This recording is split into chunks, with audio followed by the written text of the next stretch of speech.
What's up, everybody? Welcome back to your favorite New York Jets subscription podcast, Badlands. I'm your host, Joe Caporoso, joined as always by Connor Rogers, fresh off recording War Room. If you don't have War Room, you missed the video of Connor sleeveless and wearing a Badlands hat, us talking Knicks and Rangers, Muscles and May. Muscles May. And of course, us also doing about 25 minutes of your Discord questions about the NFL draft, about Will McDonald, about leaks around the draft. Great episode. Go check it out. My other PSA, www.badlandstoj.com. That's our other site besides the Patreon. And there, right now, you can get a Yeti if you hurry up. There's like 4 left. You can get a golf polo, Nike. There's a bunch on pre-sale. Grab them. And our first ever golf invitational. RSVP now. We're gauging interest and we'll lock in a date and location. I believe from Paul frantically texting me, we have 57 RSVPs already. So the floodgates are open. The floodgates are open. There's no going back. So RSVP now because we need to know what to do if there's going to be 60 people, 80 people, 20 people, 30 people. 3 days of tee times. Yes, and find a date Tents that at the golf course. We can get there because Connor's getting married and I still have children who I need to see periodically between all of this. And the season will start in August. So we're excited. There's a lot of stuff going on. Lot to talk about. We got a couple different questions. I want to focus this one around the questions, but the topic of this podcast is going to be, what are the actual holes remaining on the Jets roster? And how bad are they? Because at this point, the roster's kind of set. We're going to get our roster rankings live in mid-May. Dan, I owe you the working list. I will work on it this weekend. I'm hoping for May 16th. It'll be sometime around then before Memorial Day. It's a good roster, without question. But no roster is perfect. So I want to talk through some of the questions we got about this and where they really still need help. Because a lot of the names we've thrown out as like options are kind of coming off the board, right? Odell signed, Tyler Boyd signed. You're seeing this, Andres Pete signed. Like, you've heard these names a lot from us. Like, these guys are starting to like move. And like, where do the Jets really still need help? And kind of the take off of this was a question from Michael Sen. It was basically, how would you rank the remaining top 3 to 5 holes still on the roster in terms of need? And what would you say the possibilities are to get those filled prior to the start of the season? You know, because again, we're at a point where it's like, are you signing a guy now?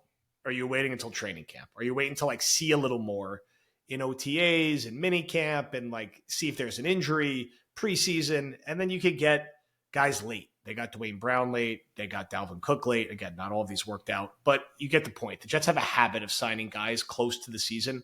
Ryan Khalil going back further. It's just a thing that they do.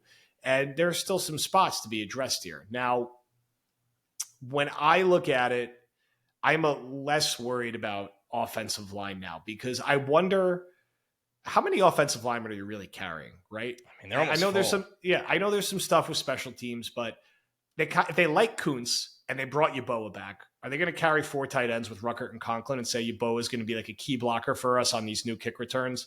They're going to carry 4 running backs, but they're going to keep the 2 draft picks in Izzy. So that's kind of taken up.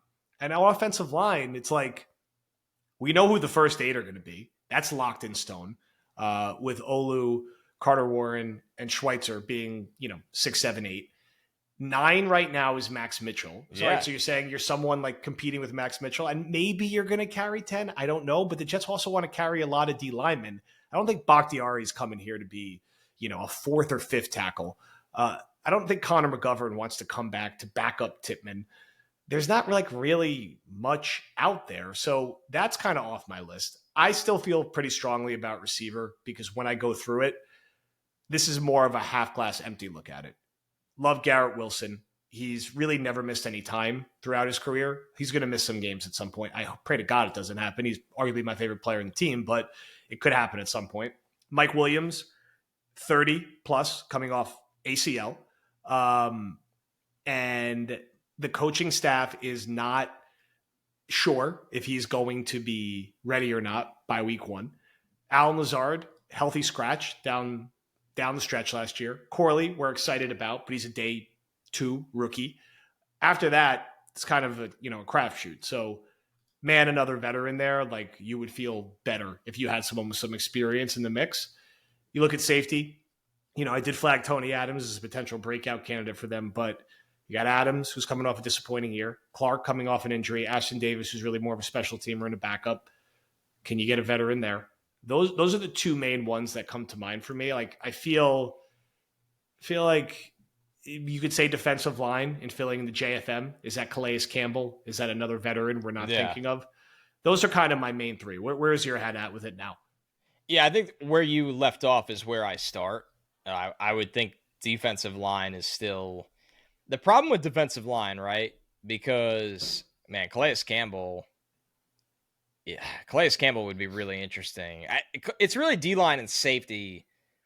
It's weird Justin Simmons is out there. I mean... Why? Would not Justin Simmons, like, sleepwalk into 8 interceptions in this defense with these corners and this pass rusher? Right. So I think with Simmons, I would imagine with the career he's had, the number he's willing to play for is just not out there for him right now. This is we talk about this every year. This happened to Morgan Moses a couple years ago. This is a bad time to be a free agent. Like when you get post-draft, the money's just not always out there. Simmons now, too, the problem with him is he's probably going to play on 1-year deals, I would think. And sure, the actual deal might be a 2 or 3 year deal, but in terms of guarantees, I mean, he's a really good player, but he's 30 years old. He turns 31 during the season. So you look at the ball production. I mean, last year he had 3 interceptions. The years before that, those 6, 5, and 5. Yeah, like second team All-Pro the last 3 years. It's come down to what he wants, right? If Simmons wants to just go to a place where he's guaranteed to start and chase a ring or just be part of a great defense, because that also helps him reset his market. If Simmons comes here on we'll call it like a $5 million deal with incentives up to 10, I don't know, and has 6 to 7 interceptions, well, he's going to get $10 million again next year.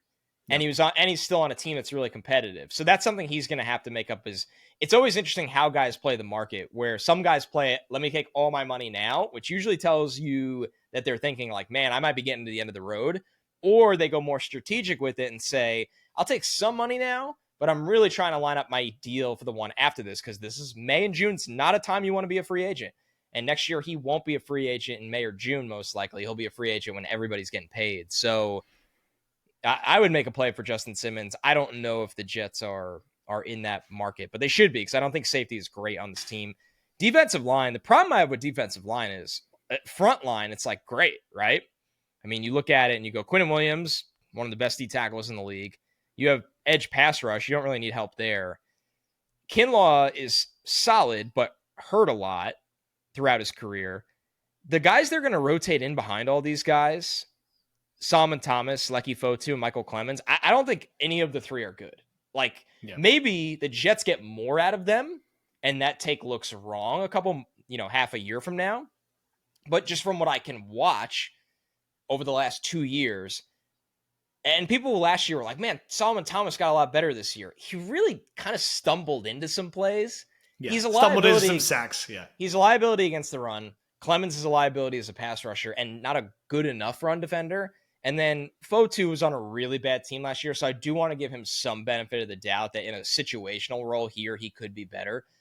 But if the Jets want to be what Saleh loves, and that's this team that, hey, the second D-line unit plays a lot, I think that unit's going to struggle. So Campbell and Simmons would be my top two, just because, I mean, Zay Jones right now is taking visits elsewhere. He'd be a good depth receiver to me, but he's taking visits elsewhere. And then, this is kind of what it looks like right now at wide receiver. And like you said, Joe, the offensive line, that's the group right there. They're opting to not go with the veteran running back and instead have 3 really young guys behind Brees, which is fine. So, I think this roster is pretty close. And if the deficiencies are on the depth defensive side of the ball, that's on the staff to figure out. Like, you can't just buy all your solutions all the time. Those guys are paid as defensive coaches to figure that out, because they've been given a top D tackle, a great edge rushing duo, an all-pro linebacker next to one of the better linebackers of the last decade, and arguably a top 2 corner in football. Yes. I mean, like, at some point, like, it's not all going to be perfect for you. Yeah. Okay? It's every hole is just not going to be filled by the perfect veteran. Like, I'd love for them to get Simmons. Do I think? Let me ask you something right now. No. Yeah. This is tough to put you on the spot like this. On paper, is this defense going into this year better than 2010's on paper? What you thought of the defense going into 2010, not how they finished. Man,